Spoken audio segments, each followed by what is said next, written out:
جی وعلیکم السلام ورحمۃ اللہ وبرکاتہ۔ محترم بھائی کا سوال ہے کہ میں جی گاہک لے کے دکان والے کے پاس جاتا ہوں اور دکان والا مجھے کمیشن دیتا ہے، تو کیا یہ لینا درست ہے؟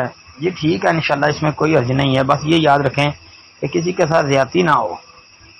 ہاں، یہ نہ ہو کہ جو گاہک لے کے آئے ہیں اس کو لوٹ ہی لیں، اس کے ساتھ زیادتی نہیں کرنی۔ ہاں، باقی آپ گاہک لے کے آ رہے ہیں، دکاندار اس کو سودا بیچ رہا ہے اور آپ دونوں کے درمیان یہ طے ہے کہ آپ گاہک لے کے آؤ، میں آپ کو بھی کمیشن دوں گا، تو ٹھیک ہے، انشاءاللہ اس میں کوئی قباحت نہیں ہے۔ ہاں درست ہے، ٹھیک ہے انشاءاللہ۔ مثلا ایک چیز 50 روپے کی ہے تو آپ دکاندار کے پاس گاہک لے کے جاتے ہیں، وہ اس کو 50 کی چیز دیتا ہے، 5 روپے آپ کو دے دیتا ہے، 45 خود رکھ لیتا ہے، تو ٹھیک ہے، اس میں کوئی حرج والی بات نہیں ہے، یا اس سے کم کمیشن دیتا ہے آپ کو، تو پھر بھی جو آپ کا معاملہ ہوا ہے ٹھیک ہے انشاءاللہ، جائز ہے جی۔ السلام علیکم۔